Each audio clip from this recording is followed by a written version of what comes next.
people.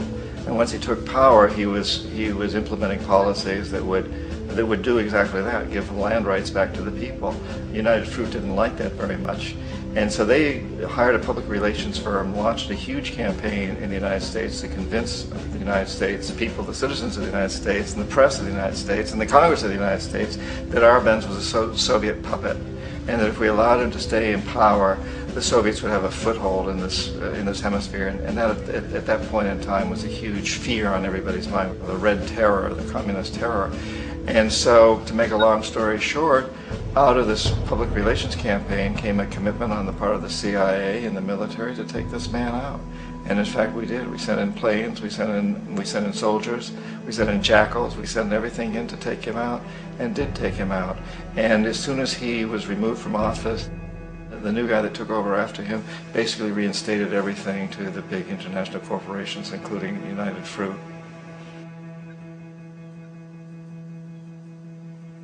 Ecuador for many, many years had been ruled by pro-US dictators, often relatively brutal. Then it was decided that they were going to have a truly democratic election. Jaime Roldos ran for office, and his main goal, he said, as president would be to make sure that Ecuador's resources were used to help the people.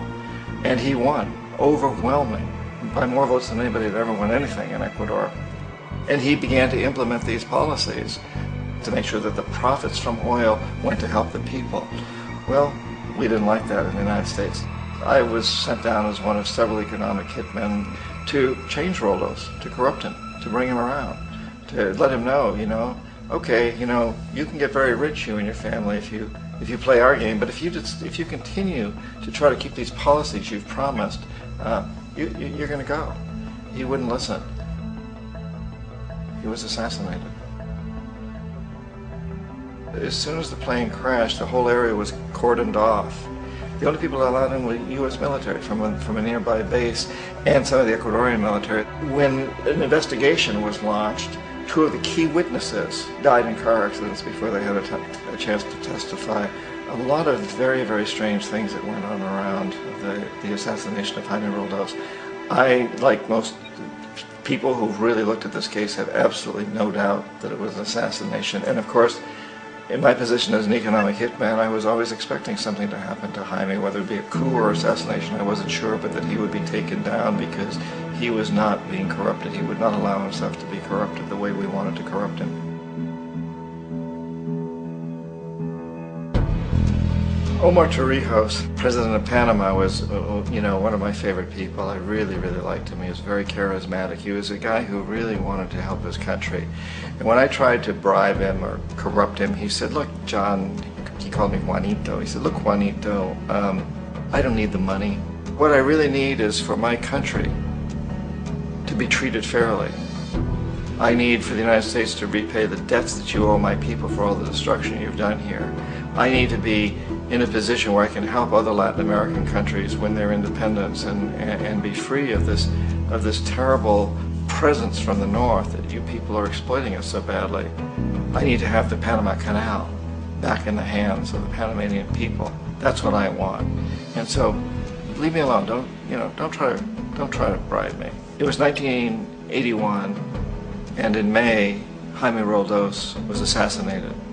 And Omar was very aware of this. Torrijos got his family together and he said, I'm probably next, but it's okay because I've done what I came here to do. I've renegotiated the canal. The canal will now be in our hands. He just finished negotiating the treaty with Jimmy Carter. In June of that same year, just a couple of months later, he also went down in an airplane crash, which there's no question was executed by CIA-sponsored jackals. Tremendous amount of evidence that one of Torrijos' security guards handed him at the last moment as he was getting on the plane a tape recorder, a small tape recorder that contained a bomb.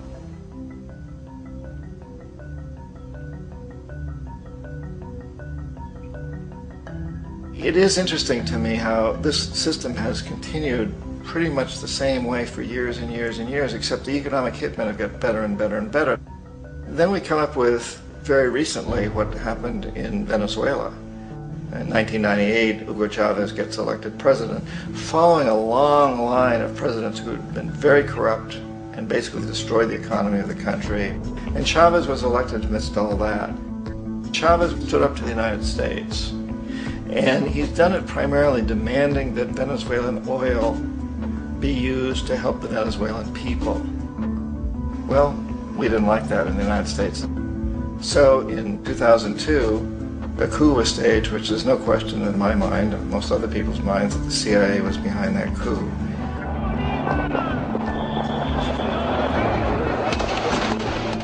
The way that that coup was fomented was very reflective of what Kermit Roosevelt had done in Iran, of paying people to go out into the streets to riot, to protest, to say this Chavez is very unpopular. You know, if you can get a few thousand people to do that in television, and can make it look like it's the whole country, and things start to mushroom. Except in the case of Chavez, he was smart enough, and the people were so strongly behind him that they overcame it, which was a phenomenal moment in the history of Latin America.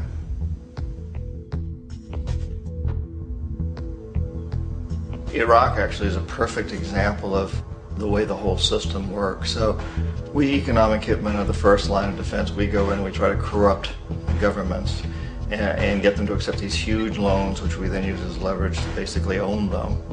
If we fail, as I failed in Panama with Omar Torrijos and in Ecuador with Jaime Roldos, men who refuse to be corrupted, then the second line of defense is we send in the jackals. And the jackals either overthrow governments or they assassinate.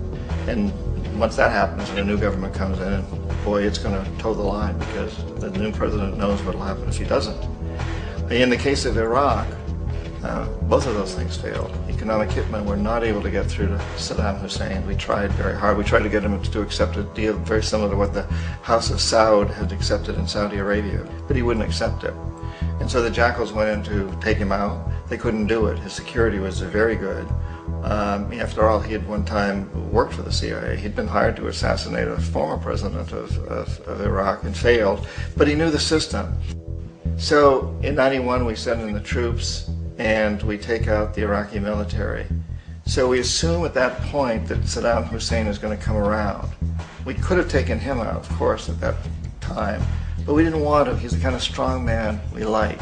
He controls his people. We thought he could control the Kurds and keep the Iranians in their border and keep pumping oil for us. And that once we took out his military, now he's going to come around. So the economic hitmen go back in the 90s without success. If they'd had success, he'd still be running the country. We'd be selling him all the fighter jets he wants and everything else he wants. But they couldn't. They didn't have success. The jackals couldn't take him out again. So we sent the military in once again, and this time we did the complete job and took him out, and in the process created for ourselves some very, very lucrative construction deals. We had to reconstruct a country that we'd essentially destroyed, which is a pretty good deal if you own construction companies, big ones. So, you know, Iraq shows the three stages. The economic hitmen failed there, the jackals failed there, and as a final measure, the military goes in. And in that way, we've really created an empire, but we've done it very, very subtly. It's clandestine. All the empires of the past were built on the military, and everybody knew they were building them. So the British knew they were building them, the French, the Germans, the Romans, the Greeks, and they were proud of it. And they always had some excuse, like spreading civilization, spreading some religion, something like that. But they knew they were doing it. We don't. The majority of the people in the United States have no idea that we're living off the benefits of a clandestine empire, that today there's more slavery in the world than ever before. And then you have to ask yourself, well, if it's an empire, then who's the emperor? Obviously, our presidents of the United States are not emperors. An emperor is someone who's not elected, doesn't serve a limited term, and doesn't report to anyone, essentially.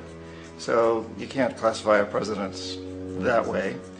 But we do have what I consider to be the equivalent of the emperor, and it's what I call the corporatocracy. The corporatocracy is this group of individuals who run our biggest corporations, and they really act as the emperor of this empire. They control our media, either through direct ownership or advertising. They control most of our politicians.